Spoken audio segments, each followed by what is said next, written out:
36 hours after the F-15E Strike Eagle disintegrated over southwestern Iran, the White House still hadn't released the name of the missing officer, not 36 hours to confirm the loss. 36 hours before anyone in Washington would admit what they already knew. One crew member was safe. The other was alone, injured, hidden inside a mountain crevice in Kogiluya and Boyar Ahmad province, with Iranian search teams and armed nomads closing in.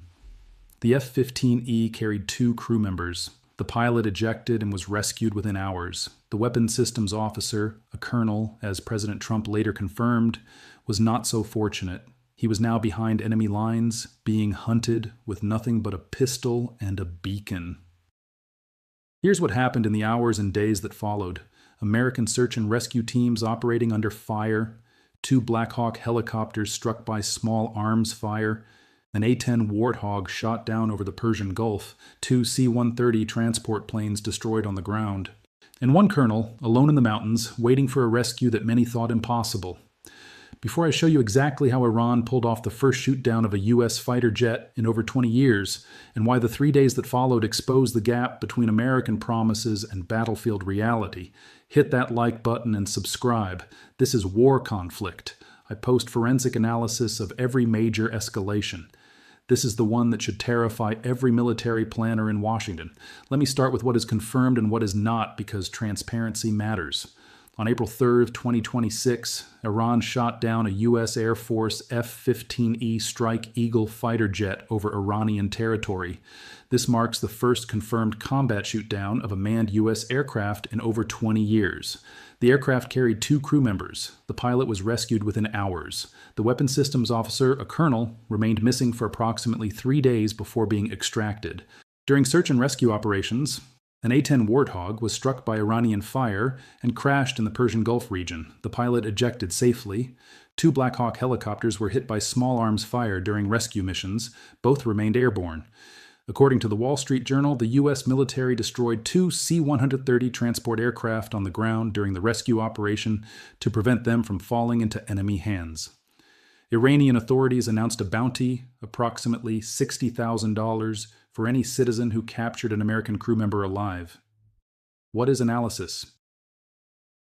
The exact air defense system used to down the F-15E has not been officially confirmed. Multiple possibilities exist. The strategic implications, those are clear, and they are devastating for U.S. air superiority claims. Here's what you need to understand before we go further. This wasn't a lucky shot. This was a systematic exposure of a fundamental gap between what American leaders promised and what Iranian air defenses proved they could still do. Less than 48 hours before the F-15E went down, President Donald Trump addressed the American people.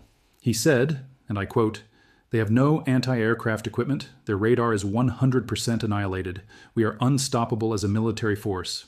Those words would age faster than any presidential statement in recent memory. On the morning of April 3, 2026, day 34 of Operation Epic Fury, an F-15E Strike Eagle was conducting operations over southwestern Iran. The aircraft was in Kogiluya and Boyar Ahmad province near the Iraqi border. Then everything changed. An Iranian air defense system acquired the target. A surface-to-air missile launched. The F-15E was struck and destroyed. Both crew members ejected. The pilot was recovered relatively quickly by U.S. Special Operations Forces.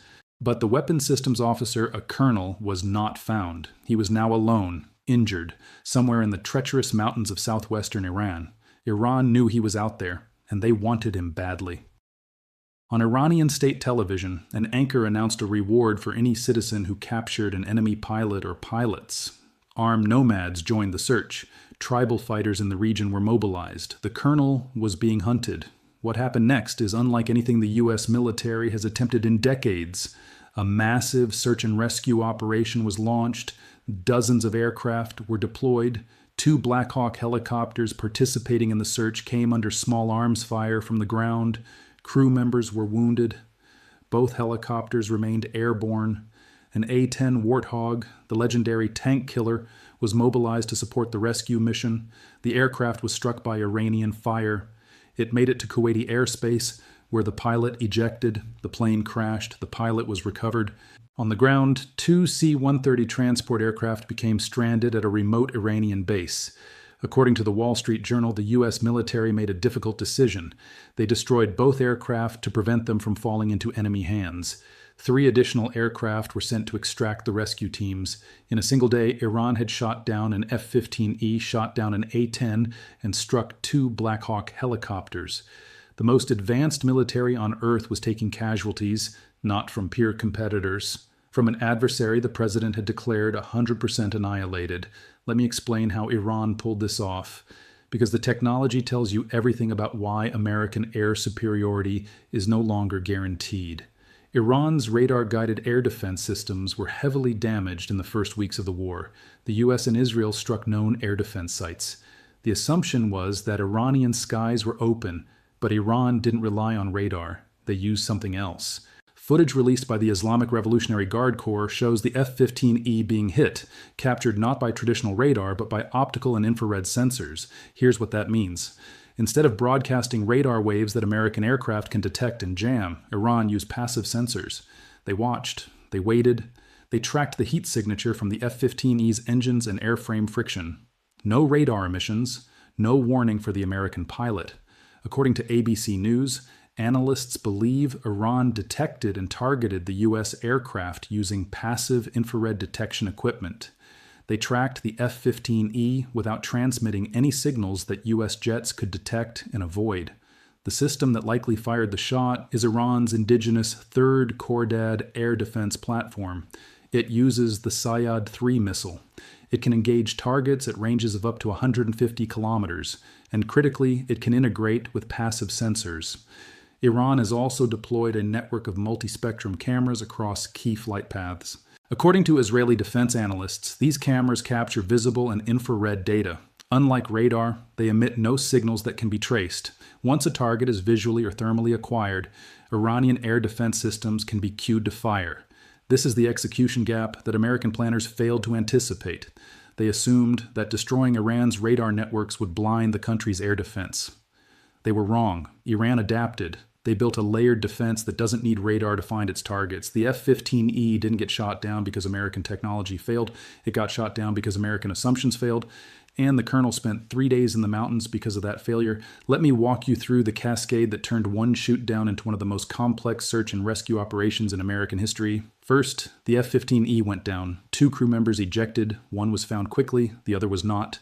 He was now alone, injured, in mountainous terrain, with Iranian forces hunting him. Second, the rescue operation launched. Dozens of aircraft entered Iranian airspace. 2 Black Hawks were hit. An A-10 was shot down. American casualties were mounting, not from a major battle, from trying to rescue one man. Third, the extraction became a logistics nightmare.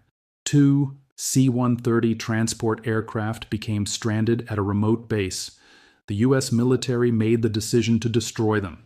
This is not something you do lightly. Each C-130 cost over $100 million. They were blown up on the ground to prevent capture. Fourth, the colonel waited. For 3 days, he evaded capture. He hid in a mountain crevice. He coordinated with U.S. forces using secure communications. He had only a pistol for protection. Iranian search teams were getting closer by the hour. According to a senior administration official speaking to Axios, the CIA launched a deception campaign, spreading word inside Iran that U.S. forces had already found the colonel and were attempting a ground exfiltration. The official said, "This was the ultimate needle in a haystack, a brave American soul inside a mountain crevice, invisible but for CIA's capabilities." On April 5, 2026, President Trump announced the rescue on Truth Social. "We got him," he wrote, "one of the most daring search and rescue operations ever undertaken by our military." The colonel was safe, but the cost was staggering. 2 aircraft shot down, 2 helicopters damaged, 2 transport planes destroyed, dozens of missions flown, hundreds of special operations personnel deployed, all for one man. The cascade didn't end with the rescue. It revealed something fundamental. The United States cannot protect its aircraft over Iran. And when those aircraft go down, the cost of bringing the crew home is measured not just in dollars, but in additional aircraft, additional risk, and additional casualties. Here's the number that should keep every defense planner awake. The F-15E Strike Eagle costs approximately $90 million per aircraft. The A-10 Warthog cost approximately $15 million. The 2 C-130 transport planes destroyed on the ground cost over $100 million each. That's over $300 million in aircraft losses from a single event. But the cost of the rescue operation itself is classified. The number of sorties flown, the fuel burned, the ordnance carried but not used, the risk accepted. Iran's cost to shoot down the F-15E, a fraction of that. The third Cordad system uses Sayyad-3 missiles. Each missile costs a fraction of what the US spends on a single interceptor. Retired Air Force Brigadier General Houston Cantwell, a former F-16 fighter pilot, told the Associated Press that this marked the first time a US fighter jet had been shot down in combat in over 20 years. Here's what that means. For 2 decades, American pilots flew assuming that enemy air defenses could not touch them. That assumption is now gone. Not degraded, not strained, gone. Iran proved that passive sensors work. They proved that American aircraft can be tracked without radar. They proved that even the most advanced electronic warfare systems cannot silence every threat. And they proved that when a plane goes down, the cost of rescue multiplies the loss. Most people watching coverage of this war are watching the military scoreboard. How many targets were destroyed? How many sorties flown? How much territory is controlled? But there's another scoreboard. It's updated in the Pentagon, in the White House, and in every military planning room in Washington. It doesn't use the word interception rate. It uses words like vulnerability and execution gap and cost exchange ratio. On that scoreboard, something fundamental just shifted.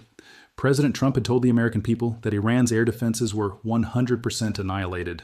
Iran responded by shooting down an F-15E less than 48 hours later. Iranian air defense systems, it turns out, were not annihilated. They had adapted, and they had learned. Former National Security Advisor John Bolton told CNN that the shootdown likely placed President Trump in panic mode, wishing he could find a way to declare victory and get out of the war. The trap is clear. The United States cannot protect its aircraft over Iran without destroying every air defense system. But Iran has moved its air defense assets into underground facilities. They have deployed mobile launchers. They have built redundancy into their networks.